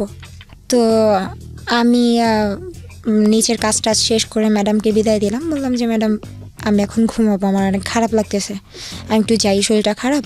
বলতেছে আচ্ছা ঠিক আছে চলে যাও। এগুলো কি আপনি আরবিতে বলতেন? হ্যাঁ ওকে, পারতেন? সম্পূর্ণ আরবিতে। আমি এখনো পুরো সম্পূর্ণ আরবিতে কথা বললে হয়তো বা কেউ বুঝবেই না, আমি বাঙালি না আরবিয়ান। ওরে বাবা, এগুলো শিখেছেন কিভাবে আপনি, কোত্থেকে? জানি না, আমি মানে আমার মানে কোনো কিছু শুনলে কোনো কিছু দেখলে খুব সহজেই ওটা আমি আয়ত্তে আনতে পারি। তারপর ম্যাডামকে বললাম, বলার পর এখন ম্যাডাম বলতেছে যে তোমার মুখটা এমন লাগতেছে কেন, তুমি কি দেশে কথা বলছো, তোমাকে দেশে টাকা পাঠানো লাগবে? না আমার টাকা পাঠানো লাগবে না। তো আরবিতে কথাটা বলার পরে আমি বলছি আমি যদি না থাকি আমি টাকা দিয়ে কী করবো, বাংলায় বলছি কথাটা। তারপর তো ম্যাডাম বলতেছে এই তুমি বাংলায় কি বললা, তুমি কি আমার গালি দিলা? তো বলতেছি যে ম্যাডাম আমি আপনাকে অনেক লাভ করি। ম্যাডাম আমাকে অনেক আদর করতো, কারণ দেখা গেছে আমি যখন ফ্রি টাইম থাকতো কাজের, তখন আমি ম্যাডামের পাশে বসে থাকতাম। মানে আমার মায়ের মতো, আমার মাকে কোনোদিন এতটা সেবা করিনি যতটা ওনাকে করছি। আর আমি ওনাকে অনেক জ্বালাতাম, মানে ওনার ছেলে মেয়ে যেভাবে জ্বালাতো আমিও জ্বালাতাম। তো উনি বলতো যে আমার 3টা না 4টা ছেলে মেয়ে, 2 মেয়ে 2 ছেলে। তো উনি বলতেছে তুমি আমার গালি দিলা? বলছে আমার এত বড় সাহস আছে আমি আপনাকে গালি দিব? বলতেছে আচ্ছা ঠিক আছে যাও ঘুমাও।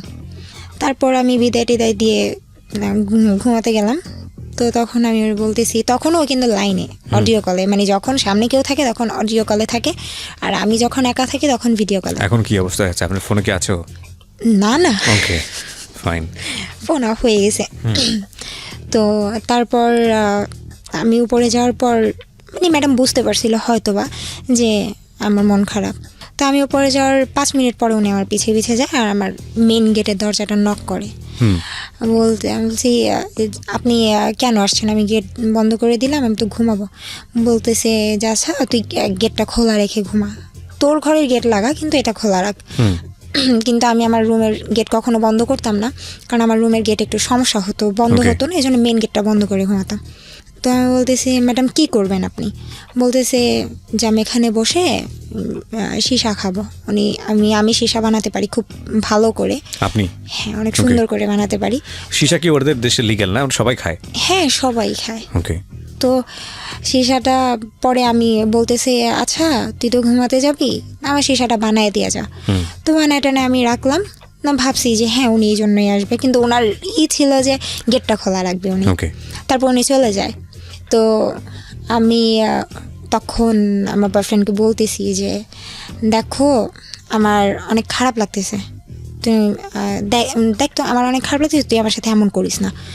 বলতেছে যে তুই না মরবি বললি, মরবি না, ভয় লাগতেছে? না ভয় আমি পাই না, ভয় জিনিসটা আমার ভিতরে নাই। পরে বলতেছে যে তো মরবি মর। আমি বলছি হ্যাঁ মরবো তো, আচ্ছা দাঁড়া আমি আর আম্মুর সাথে একটু কথা বলি। তারপর ওরে কনফারেন্সে রেখে আম্মুর সাথে কথা বললাম। ওরে কনফারেন্সে রেখেছেন মানে ও কথা বলতো আপনার মার সঙ্গে? ও কথা বলতেছে না, ও চুপ করে চুপ আছে। করে শুনছে যে আসলে আপনি মার সঙ্গে এতটা প্রাইভেসি শেয়ার করা মানে ইমোশনালি ফুল হলে যেটা হয় আর কি। ওকে, বলেন তারপর। তারপর ও মানে যখন আমি রুমে গেলাম, আর আমার রুমে যাই, যাওয়ার পরে ও বলতেছে যে মামা একটা কাজ কর। আমি কি করব? বলতেছে তোর ফোনে যে আমার ছবিগুলো আছে ছবিগুলো ডিলিট কর। আমি ছবি ডিলিট করব, আচ্ছা করতেছি। পরে বলতেছে ডিলিট করার সময় স্ক্রিনশট দিবি, তারপর ডিলিট করার পরে গ্যালারি স্ক্রিনশট দিবি, আমি সব কিছু দেখবো, প্রুফ দে তুই যে সব কিছু কাটছস। সব কিছু ডিলিট করে দিলাম। তারপর বলতেছে আচ্ছা তোর সাথে আমার লাস্ট কল কখন, ফোন কল যখন হয়েছে ওই লিস্টটা ডিলিট কর। তারপর মানে হাসতেছিলাম যে পরে আমি বলতেছিলাম আমি যদি এই দেশে মরে যাই তোমার ওই দেশে পুলিশ ধরবে না, ভয় পাও কেন? বলতেছে তুই ডিলিট কর। করলাম, তারপর স্ক্রিনশট দিলাম যে করছি। পরে বলতেছে আচ্ছা ঠিক আছে এবার যা করার কর। তারপর আমি ওয়াশরুমে গেলাম, যেহেতু বাইরের দেশে কোনো ফ্যান এরকম আমাদের দেশের মতো ফ্যান চলে না, ওদের হয় এসি না হয় এমনিতে কিছু থাকে না। ওয়াশরুমের মানে যেই জানালাগুলো থাকে সেগুলো অনেক উঁচুতে থাকে। তো ওরে আমি ফোন দিয়ে লাইনে রাখছি, ও বলতেছে, আমি বলছি আচ্ছা আমি ফোনটা রাখি, বলতেছে না আমি লাইনে থাকবো, আমি দেখবো তোর কত বড় কলিজা। তো মানে আমার এখনো বুক কাঁপতেছে কথাগুলো মনে পড়লে এমন লাগে। তারপর ওরকে লাইনে রেখে আমি বেসিনের উপর ফোনটা রাখছি, রাখার পর কমেটের কাবারটা বন্ধ করে কাবারের উপর দাঁড়াইছি। দাঁড়ানোর পর আমি আমার বাংলাদেশ থেকে যে 3 পিস নিয়ে গেছি সেটার ওড়নাটা আমি ওই জানালার সাথে বাঁধলাম। এখন বলতেছে যে এতক্ষণ লাগে। তারপর বাঁধার পরে একদম এক পর্যায়ে ফাঁসি যেভাবে দেয় সেভাবে পুরোপুরি শেষ। ওর দিকে তাকায় দেখেও হাসতেছে মানে ফোনে, ভাবছে হয়তো এই পর্যন্ত করে আমি নেমে যাবো, আর কিছুই করবো না। তারপর একটা পর্যায়ে আমি গলার মধ্যে ওড়নাটা ঢুকাই, ঢুকানোর পর আমি পাটা ছেড়ে দিই, ঝুলে যান আপনি? হ্যাঁ ঝুলে যাই। তারপর ও খুব চিৎকার করে, লাউড স্পিকার ছিল, আমি শুনতেছিলাম, দিল মামার নাম, ওইখান থেকে নাম তুই। তো আমি ওইখান থেকে যে নামবো, আমি তো পায়ের নিচে কোনো টুল দিয়ে নেই, আমি কমেটের উপরে দাঁড়ায় নিছি। এখন ওই পর্যন্ত পাটা আমার যাবে না, আমি নামতে পারবো না। আর আমি যে হাত দিয়ে ওড়নাটা খুলবো ওইরকম কোনো মানে স্কোপ ছিল না। তো আমার এমন অবস্থা হয়ে গেছে, ও ভয়ে ও ফোনটা কেটে দিছে। ও এটা ভয় পাইতেছিল যে কেউ যদি এসে দেখে ও লাইনে হয়তো ওর নামে কেস হবে, আর এই জন্য ও সবার আগে ওর ছবিগুলোর কল লিস্ট সব কিছু ডিলিট করছে। করার পর জানি না হয়তো বা কপালে মরণ নাই, তার ওই যে ম্যাডাম রুম খোলা রাখছে, ম্যাডাম আসছে, আসার পর দেখতেছে যে আমার অবস্থা একেবারে খারাপ হয়ে গেছে। উনি তো চিৎকার দিয়ে সাথে সাথে এসে উনি কমেন্টের উপর দাঁড়ায়, তারপর কেচি দিয়ে ওনাটা কেটে ফেলে, কারণ খোলার মতো অত সময় ছিল না। তো আমাকে নামানোর পর আমি সাথে সাথে সেন্সলেস হয়ে যাই। তার কখন জ্ঞান ফিরছে আমি জানি না। তো ম্যাডাম মানে আমার জ্ঞান ফেরার পর আমাকে একটা থাপ্পড় দিছে, অনেক বলছে এইটা করার জন্য তুই উপরে আসছস। আমার মন বলছিল তুই উল্টাপাল্টা কিছু করবি, এই জন্য আমি গেটটা খোলা রাখছি, আজকের পর তুই কোনোদিন গেট লাগাবি না। তো এই ঘটনা ঘটলে তো মানে আমাদের মতো জায়গা হলে তো বাসা থেকে বের করে দিত। হ্যাঁ, কিন্তু উনি আমাকে অনেক আদর করতো, প্লাস উনি আমাকে যে নিছে ওনার বাসায়, ওনার অনেক টাকা নষ্ট করে নিতে হয়েছে। আর সবচাইতে বড় কথা উনি আমার মায়ায় পড়ে গেছিল। এটা আমি সবসময় শুনছি, সবাই আমাকে বলে যে আমি নাকি মানুষের সাথে অনেক মিশতে পারি, মানুষের মন জয় করতে পারি, জানি না। এটাও বলতো যে তুমি আমার মাকে মানায় চলতে পারবা। তো তারপর আমার যখন জ্ঞান ফিরে আমি ওকে ফোন দিই, ফোন দেওয়ার পর ওর মধ্যে কোনো ফিলিংস নাই। আবারও কথা চলতে থাকে, এরকম করতে করতে হঠাৎ আরেকদিন এমন রাগ লাগে, এমন ঝগড়া হয়েছে। আবার একদিন মানে এই ভালো চলতেছে, 24 আওয়ার্স আমার সাথে থাকতেছে, সব কিছু হচ্ছে, এর মধ্যে আবার এমন ঝগড়া হয়। আমি বলছি দেখ আমি কিন্তু আবার মারা যাবো, আবার সুইসাইড করবো। বলতেছে কয়বার করবি, কর না, তোর তো কিছু হয় না, তুই মরবি না। যে দেখো বেশি ভালো হবে না কিন্তু। পরে বলতেছে আচ্ছা তুই কী করবি কর। তারপর আমি ওইখানে ম্যাডামের রুমে ওষুধের একটা আলাদা একটা ছিল, আপনার আলাদা একটা সাইট ছিল যেখানে শুধু ওষুধ থাকবে। ওইখানে গেলাম, ওইখানে যাওয়ার পর অনেকগুলো ওষুধ নিলাম, নেওয়ার পর তখনও ও বলতেছে তুই কি করবি, ভিডিও কল আমার সামনে কর, তুই করবি, আমার বিশ্বাস হয় না। মানে আমাকে ও করাবেই, এটা করতেই হবে, ও দেখবে নিজের চোখে প্রমাণ। তোর সামনে আমি প্রায় 3টা ওষুধ যখন খেলাম তখন বোধহয় থাকার কিছু করা লাগবে না, তুই দেখবি, শেষটা দেখে যা।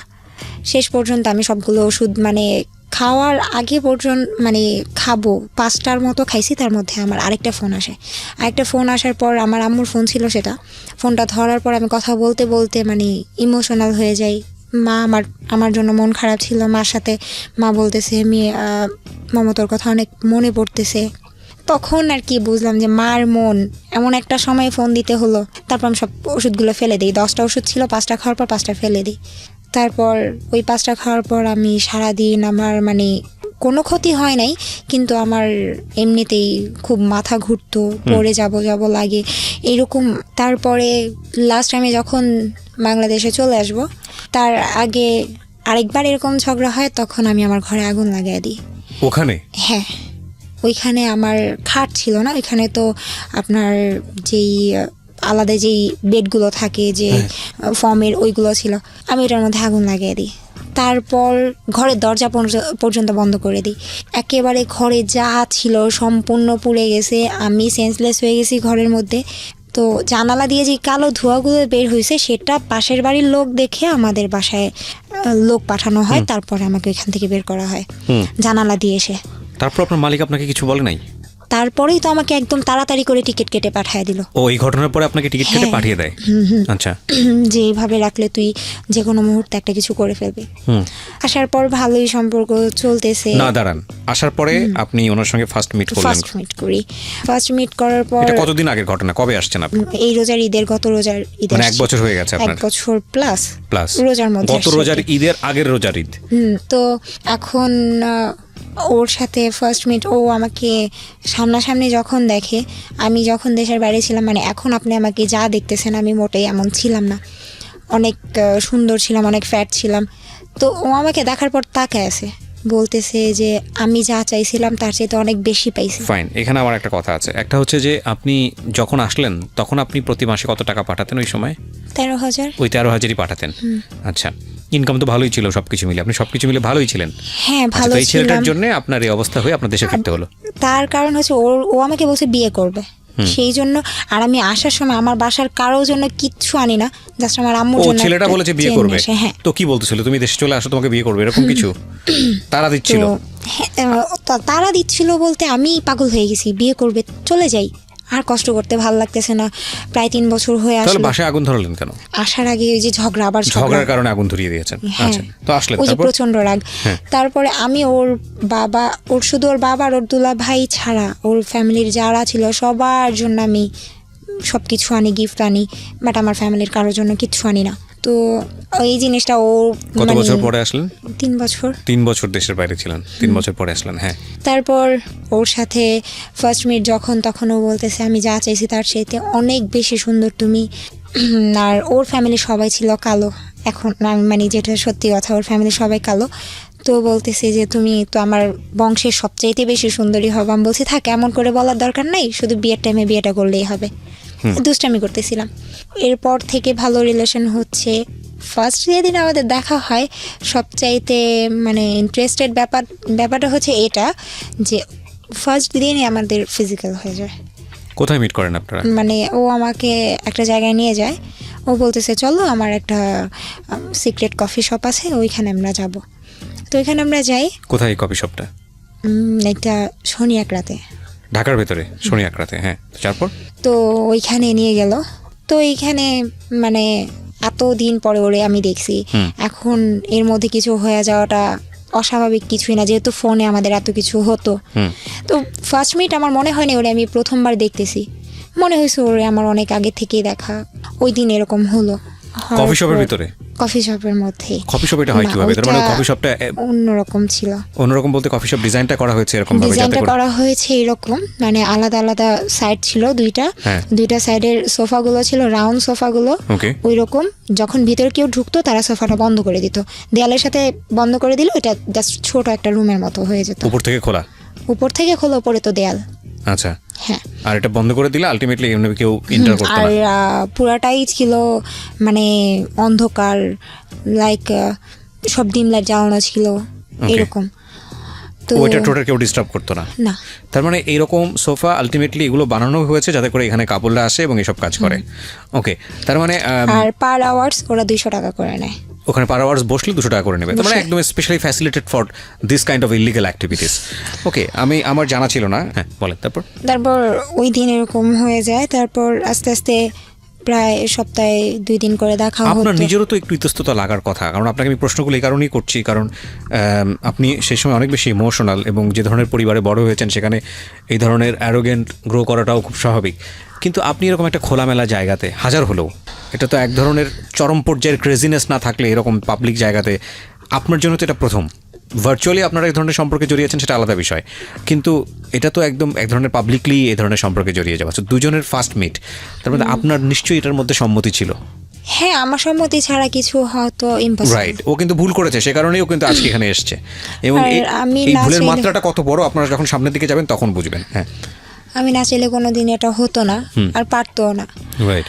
তারপর ফার্স্ট আমাকে একটা পিল দেয় ওই দিনই? হ্যাঁ। ওকে। তো আমি আমি ওই পিলটা নেওয়ার পর আমার খুব মানে কেমন যেন লাগে। আমি এটা মানে আমার শরীরে এটা শুট করে না। আপনারা তো কেমন বিয়ে যেন করার জন্যই হয়। এসেছিলেন, তো বিয়ে করার জন্য আসলে বিয়েটা সময় করতেন? নিচ্ছে, করবে।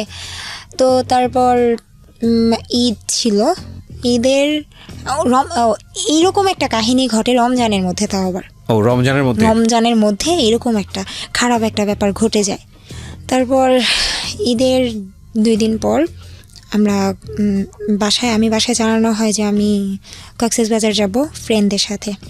তো ওর ফ্রেন্ডদের আগেই পাঠায় দেয়, ও বলে যে আমরা ওর ফ্রেন্ড নিয়ে যাচ্ছি। ওর ফ্রেন্ডরা ওর আগে থেকেই হোটেলে রুম বুক করে রাখে। তো আমরা এখানে গিয়ে উঠি, বাসের মধ্যেও ঝগড়া লেগে গেছে, এরকমই হয়। তো আমার মন খারাপ। ওইখানে যাওয়ার পর মানে এমন একটা অবস্থা হয়েছে, মানে ও যে এতটা পাগল, আমি রুমে ঢুকতে দেরি, এতটা জার্নি করে আসছি, ওর আমার উপরে ছাপায় পড়তে দেরি নেই। এক কথায় না বললে পারলাম না। মানে আলটিমেটলি বিষয়টা ছিল এরকম যে আপনারা ওখানে গিয়ে পার্সোনালি টাইম পাস করবেন। হ্যাঁ, ওকে, তো কাজ আপনি খুলবো। ওকে। তো ওইখানে গেলাম, রোজ একটা না মনে হয় 3 দিন ছিলাম। রোজই মনে হয় মানে ওই ঝগড়াটাই হচ্ছে বেশি, কাছাকাছি থেকে ঝগড়া হচ্ছে? ঝগড়াও হচ্ছে। কিসের ঝগড়া ছিল, কি বিষয়ে ঝগড়া হতো? হ্যাঁ, ছোটোখাটো ব্যাপার নিয়ে ঝগড়া লেগে যাচ্ছে, আচ্ছা। কথাই মিলছে না। তো এর মধ্যে আমি ওকে একটা কথা বলছিলাম যে যাই করো আমার সামনে করবা, তুমি যত বড় অপরাধ করো আমার সামনে যদি করো আমি তোমাকে মাফ করে দেবো, আমার পিছনে কিছু করবো আপনার না। সন্দেহ তো কোনো অপরাধ করে? ওই যে নেশাগ্রস্ত নিত, ব্যাপার মানে বা ইয়াবা কোনো তখনও মেয়েলি নিচ্ছে? কোনো ব্যাপার, হ্যাঁ। তখন ও আমাকে, আর ওর সবগুলো টাকা আমার কাছে ছিল। তো একটা জিনিস ভালো লাগতো, ওর যখন টাকা লাগতো মানে ওই জায়গায় থাকাকালীন আমার কাছে টাকা চাইতো যে দাও, আর একটা কথা ও আমাকে বউ বলে ডাকতো। বউ আমার টাকা প্রেমে লাগবে, পড়ে অনেকেই বউ বলে ডাকে। হ্যাঁ, যে আমার টাকা লাগবে আমি এটা করব। তো একদিন আমি বলছি কি করবা, বলছে ড্রিঙ্কস করবা। আমি বলছি আচ্ছা তোমার ফ্রেন্ডরা আছে, আচ্ছা ঠিক আছে করো, বাট আমার সামনে। বলতেছে তোমার সামনে কেমনে? আমি বলছি তোমার নাম, বলছি যে যা করবো আমার সামনে করবো, আমি কিচ্ছু বলবো না। তো ওর ফ্রেন্ডদের রুমে আমাকে নিয়ে যায়, আমার সামনে ওরা সবাই মানে রুমের ভিতরে ঢুকার পরে আমার জাস্ট এই মানে মনে হয়েছে আমি সেন্সলেস হয়ে যাব। কেন? ওরা প্রচণ্ড পরিমাণে ইয়াবা খাইছে রুমের মধ্যে, মানে আমার বয়ফ্রেন্ড না, ও তো পরে আসছে, ওরা সবাই মিলে মানে ওই গ্রুপটাই ছিল এরকম। এটা কি হোটেলের রুমে? হ্যাঁ। তো ও ঢুকার পরে আমার এত খারাপ লাগতেছিল, আমি না পেরে আমি বারান্দায় চলে গেছি। তারপর আবার ঘরে আসলাম যে এত ভাল লাগতেছে না, কতক্ষণ বারান্দায় থাকা যায়। তারপর একটা পর্যায়ে আমার সামনেই ইয়াবা খাওয়া শুরু করলো, ড্রিঙ্কস করলো, করার পর আমাদের রুমে চলে গেলাম। তো 3টা দিন মানে ও নিজে মানে এই কথাগুলো বলতেছি এই জন্য যে ও যদি কখনো এটা শুনে, ও হয়তো বা নিজের মন থেকে হইলেও ও মানবে যে হ্যাঁ এটাও করছে, যে ও জানতো যে আমার লাইফের ফার্স্ট ওই ছিল। কারণ 3 দিন ও আমার সাথে ছিল, 3 দিনে মানে আমার কি অবস্থা হয়েছে আমি জানি, দিন রাত এক হয়ে গেছে। মানে ওর ভিতরে যে মানুষ বলে কিছু ছিল না, আমি মানে ও হয়তো বা ইয়াবা খেত এই জন্যই হয়তো বা এরকম ছিল, আমি জানি না। ও আমাকে বলছে যে ইয়াবা খেলে নাকি এরকম হয়, সেক্সুয়াল দিকগুলো নাকি একটু বেশি কাজ করে। তো আমি বলছি তুমি ইয়াবাকে যদি তুমি এরকম করো, আমার সহ্যের একটা ব্যাপার থাকে, আমি তো কিছু খায় নেই। হ্যাঁ, আমি একটা নর্মাল মানুষ, আমার খারাপ লাগে। তো ও কিছু মানতো না, ওর মতো ও করতো। তো একটা না 3 দিন এরকম, তারপর আমি প্রায় সিক হয়ে যাই, এরকম অবস্থা। মানে অমানসিকভাবে চলতে থাকে বিষয়গুলো। হ্যাঁ, এগুলো চলতে থাকে। আমারও ইচ্ছে ছিল আমি কখনো ওরে মানে ওর মন খারাপ হোক, ওর ভালো লাগে না বা ওর কষ্ট পাক এমন কিছু কাজ আমি কখনোই করতাম না। থাক, আমার কষ্ট হোক, ও যা খুশি করুক। তো ওইখান থেকে যখন আমরা দেশে মানে ঢাকা আসি, তারপর ওই ফার্স্ট আমাদের ছবি তোলা বলতে মানে যখন ফিজিক্যাল হচ্ছে কক্সবাজারে গিয়ে। হ্যাঁ, তখন কি করেন আপনারা? এগুলো ভিডিও করেন? ও ভিডিও করতেছে। আপনার কি আপনার সম্মতি ছিল সেটাতে? আমার সম্মতি ছিল। আমি বললাম না যে ও এমন কিছু করুক, মানে আমি চাই না যে ও এমন কোনো ওর ভিডিও কাজে করার কষ্ট ব্যাপারটা করুক। মাথায় আসলো কেন? ওর ইচ্ছা হয়েছে, ও দেখবে। আচ্ছা, আমাদের দুইজনের একসাথে। ভিডিওটা কিসে হয়? ফোনে ভিডিও করে। ওকে, আমার সামনেই করে। তারপর ওইখান থেকে আসার পর ওর ফ্যামিলি জানতো আমাদের ব্যাপারটা। আচ্ছা, তো আমি ওর বোনকে একদিন নক করি। তো ওর একটা পর্যায়ে দেখি আমি আপনাদের মধ্যে সম্পর্কের অবস্থা এত বাজে, এত কিছু হচ্ছে, গায়ে আগুন ধরার মতো ঘটনা ঘটে যাচ্ছে। আপনি ঠিক আছে, আপনার নিজের একটা সম্মতি ছিল, আপনার বয়সও কম, আপনি গেলেন ওখানে, এরকম একটা সম্পর্কে জড়াচ্ছেন, সামনাসামনি সব কিছু দেখছেন, তারপরও এই ভিডিও করার যে ব্যাপারটা, এটা আপনি নিজে থেকে অনুমতি দিয়েছেন ওকে। আপনার একবারও চিন্তা হয়নি যে এই ভিডিওটা অনেক বড় একটা বিপদ ডেকে নিয়ে আসতে পারে? অনেক বিশ্বাস। তারপর ঢাকা আসার পর ওকে তো আমি বলতেই থাকি যে বিয়ে করব। ও বলে যে আজকে না কালকে পেছাচ্ছে। হ্যাঁ, তারপর একদিন বলতেছে যে আচ্ছা ঠিক আছে, চল আমরা ডেট ফিক্সড করি, ওই দিন আমরা বিয়ে করব। তো আমার ফ্রেন্ডের বাসায় বসে একটা ডেট ফিক্সড করা হয় যে ওই দিন আমরা বিয়ে করব। কিন্তু ওই দিন পার হয়ে যায়, বিয়ে তো করেই না। আরও মানে বিয়ের ডেট আসলেই ও উল্টাপাল্টা করতেছে, ঝগড়াঝাটি করতেছে। তো এরকম কিছু হলে এর মধ্যে হঠাৎ করে একটা জিনিস দেখি যে আগে ঝগড়া করতে করতে এমন একটা ব্যাপার চলে আসছে যে এখন আমার গায়ে হাত তুললো। হ্যাঁ, কিছু হলেই ও আমার গায়ে হাত তুলতো। তো এই জিনিসগুলো অনেক খারাপ লাগতো, এতটাই খারাপ লাগতো বোঝানোর মতো না। কারণ আমি আমার ফ্যামিলি থেকে কোনোদিন আমার গায়ে হাত তোলা হয় নাই। মানে আমার ফার্স্ট আমার লাইফের শুরুটাই, মার খাওয়া শুরুটাই ওর কাছে আসার পর থেকে। তারপর ওইখানে আমার ফ্রেন্ডের বাসা থেকে আসার পর সেই দিনও আমাকে মারে, প্রচণ্ড রকমের মারার কারণটা হচ্ছে, হ্যাঁ, ওকে আমি বলি যে চলো বিয়ে করি, নাইলে কিন্তু আমি তোমার নামে মামলা করব। বলতেছে মামলা করবা মানে কি? তখন আমার কাছে কিছু ছবি ছিল। তো আমি বলছি এই ছবিগুলো দেখো, ছবিগুলোর মধ্যে তোমার ফেসটা তুমি চিনো তো, আমি কিন্তু এগুলো দিয়ে দিব। পরে বলতেছে যে মামলা করবি, এটা সেটা অনেক কথা। কে মামলা করার কথা বলে? আপনি মামলা করার কথা বলেন? আচ্ছা, মামলায় আপনি কি সাথে করবেন? আমার কাছে ছবি ছিল কিছু, তারপর ও যে আমার সাথে কথা বলতো, মানে মেসেজগুলো। মামলাটা কিসের জন্য? এই যে ও আমার সাথে এগুলো করার পর আমাকে বিয়ে করতেছে না। আচ্ছা, হ্যাঁ, পিছাচ্ছে। আমারও তো একটা লাইফ। তো মেসেজগুলো ছিল, আচ্ছা, কথা হতো। আর ছবি কিসের ছিল? স্ক্রিনশট, ছবিগুলো নিট পিকগুলো ছিল ওর আর আমার একসাথে বলতে নরমাল যেগুলো মানুষ দেখতে পারে এরকম ছবি, নাকি আপনাদের ভেরি পার্সোনাল ছবি? ভেরি পার্সোনাল ছবি। তার মানে আপনারা যখন ভিডিও কলে সব করতেন তখন আপনি কিছু স্ক্রিনশট নিয়ে রেখে দিয়েছিলেন? এই ছবিগুলো হচ্ছে কক্সবাজার যখন গেলাম তখনের ছবি। ওই যে মাঝে মাঝে যখন দেখানো হতো না তখন ফোন সেক্স হতো। বাংলাদেশে আসার পরও যেদিন দেখা হচ্ছে না সেদিন ফোন সেক্স হচ্ছে অনবরত, প্রত্যেক দিন হচ্ছে। যেদিন আমি না করব, যেদিন আমি ওকে ফোনে উল্টাপাল্টা কথা না বলবো, সেই দিন আমার সাথে ঝগড়া করবে। তার মানে বিষয়টা ছিল এরকম যে আপনাদের নর্মাল রিলেশনশিপ যেটা বোঝাই আমি, যে নর্মালি কথাবার্তা যেটা হতো তার চাইতে এক্সট্রিম লেভেলে বেশি হতো, সেগুলো হচ্ছে এই ধরনের সম্পর্ক, ইল্লিগাল, যেটা বিয়ের আগে। আপনারা এই সময়ে দুজনেই যেটা করতেন, বিভিন্ন রকমের স্ন্যাপ রেখে দিতেন, ছবি রেখে দিতেন, এবং সেটা দেখি আপনি তাকে বলছেন যে যদি তুমি বিয়ে শাদীর দিকে না যাও তাহলে আমি এগুলো দিয়ে মামলা করব।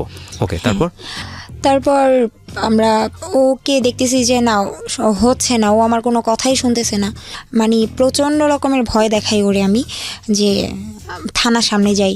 আমি জানি আমি থানায় ঢুকবো না, আমি থানার সামনে পর্যন্ত যাই। আমি এখানে একটু থামাচ্ছি প্রিয় শ্রোতা। অনেকেই হয়তো রেডিওতে শোনার পরে অনেকেই হয়তো একটু আটকে উঠতে পারেন যে এটা এইরকম একটা কন্টেন্ট রেডিওতে এভাবে প্রচার করাটা ঠিক হচ্ছে কিনা। আমি আপনাদের সাথে বিনীতভাবে এই জায়গাটিতে বিনয়ের সঙ্গে যে কথাটি বলতে চাই, সমাজে বা আমাদের সোসাইটিতে এই জায়গাটি, ও যে বিষয়টি এখন বলছে, যে শব্দটি বলছে বারবার, যে ফোন সেক্স কিংবা এই যে ভার্চুয়ালি যে বিভিন্ন রকমের ছবি আদান প্রদান এবং একজনের সঙ্গে এই ধরনের সম্পর্কে জড়িয়ে যাওয়া, তারপর বিভিন্ন রকমের জায়গাতে গিয়ে সেগুলো ভিডিও করা, এগুলো আমাদের সমাজে এখন, শুধু আমাদের সমাজে না, আমরা বলবো যে পুরো বিশ্বেই এগুলো এখন একটা ভাইরাল কন্টেন্ট এবং এগুলো প্রত্যেকটা মানুষের জীবনেই কম বেশি হচ্ছে এবং কিছু কিছু মানুষের জীবনকে চিরতরে ধ্বংস করে দিচ্ছে। এই জিনিসগুলো যে কতটা ভয়ানক হতে পারে, যে ধরুন আপনি আপনার স্ত্রীর সঙ্গে হয়তো বা পার্সোনালি কোনো একটা ব্যক্তিগত জায়গাতে গিয়ে এই বিষয়গুলো হয়তো বা আপনি রেখেছেন, হয়তো জীবনের কোনো একটা পর্যায়ে গিয়ে কিছু গোল্ডেন মেমোরি হয়তো নিজেরা দেখেই হয়তো বা আপনার উদ্দেশ্য ভালো ছিল, আমি সহজ বাংলায় যদি বলি, এই ফোনটা, যে ফোনটাতে আপনি রেখেছেন বা যে ডিভাইসটাতে আপনি রেখেছেন, সেটা আপনার হাতছাড়া হয়ে গেল এবং এটা কতটা ভয়ানক হতে পারে আপনার জন্য একটু চিন্তা করে দেখুন। আমরা ইমোশনালি এত বেশি এই জায়গাগুলোতে ইনভলভ হচ্ছি যে এটার নেগেটিভ ইম্প্যাক্ট কতটা হতে পারে আমরা সেটা জানছি না। দেখুন, আমার দায়িত্বের জায়গাটা এটা, আমি যখন এই অনুষ্ঠানটা করি তখন আমি এই কথাটা এই কারণেই বলছি যে কম বেশি আমরা সবাই এই জিনিসগুলোর মধ্যে আমরা ইনভলভ। আমরা যেন এমন কোনো বিপদগামী সম্পর্কে গিয়ে এইসব জিনিস চর্চা না করি যাতে করে এই জিনিসগুলো আমাদের নিজের জীবনের জন্যই দুর্বিষহ হয়ে যায়। অর্থাৎ এমন যদি চর্চা করতেই হয় তাহলে এমন কিছু সম্পর্ক বা এমন সিকিউর জায়গা থেকে চর্চা করা উচিত যেটা কোনোভাবেই আপনার ভবিষ্যৎকে ভয়ানকভাবে ঝুঁকির মধ্যে ফেলে দেবে না। আর ওর জায়গাটা এমন হয়ে গেছে, বিশেষ করে আজকে মমো যে কথাগুলো এখানে বলছে, দুজনের যে ঘটনাটা, আমার কাছে মনে হচ্ছে এটা একটা অস্বাভাবিক সম্পর্ক। প্রেমের সম্পর্কের চেয়ে বেশি চলে গেছে হচ্ছে শারীরিক সম্পর্কের দিকে। ম্যাক্সিমাম ও যেটা বলতে যাচ্ছে সেটা হচ্ছে শারীরিক সম্পর্ক এবং কতটা বিপদগামী শারীরিক সম্পর্ক দেখেন। দ্বিপাক্ষিকভাবেই ওদের কাছে প্রচুর ডকুমেন্টস ছিল যে এই ডকুমেন্টসগুলো চাইলে ওরা একে অপরের এগেনস্টে ব্যবহার করতে পারে। এবং এই ঘটনা আমাদের সমাজে শুধুমাত্র মমই ঘটনা না, এরকম অসংখ্য ঘটনা আমাদের সোসাইটিতে আছে, অসংখ্য ঘটনা। আমরা কিছুদিন আগেই এবং এখনও চলতেছে, আমাদের খুব ওয়েল নোন একজন সেলিব্রিটির এরকম একটা ঘটনা আমরা আমাদের মিডিয়াতে ভাইরাল হতে দেখেছি এবং আমার খুব বিরক্ত লেগেছে। আমি ব্যক্তিগত ওপিনিয়ন এখানে বলছি, আমার খুব বিরক্ত লেগেছে এরকম একটা ইস্যু নিয়ে মানুষের এত বেশি আগ্রহ দেখে।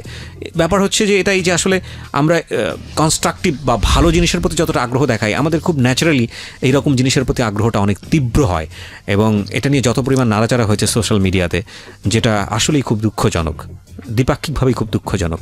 কিন্তু আমার মনে হয় যে এটা শুধু একজন সেলিব্রিটি কিংবা সেলিব্রিটির সাথে জড়িত একজন মানুষ তার ঘটনা না, এরকম ঘটনা আমাদের সমাজে অহরহ ঘটছে। কিছু কিছু আপনি জানতে পারছেন, কিছু কিছু আপনি জানতে পারছেন না। এই কিছু না, আমি বলবো অনেক বড় একটা অংশই হয়তো আপনি জানতে পারছেন না। মমো, তারপরে আপনি ভয় দেখানোর পরে কি হলো? তারপর আমার ইচ্ছা ছিল যে ওকে আমি জাস্ট ভয় দেখাবো, আর কিছু না। থানার সামনে গিয়ে মানে ফার্স্ট আমি বললাম, দেখো আমি রাস্তায় বের হয়েছি, রাস্তার ছবি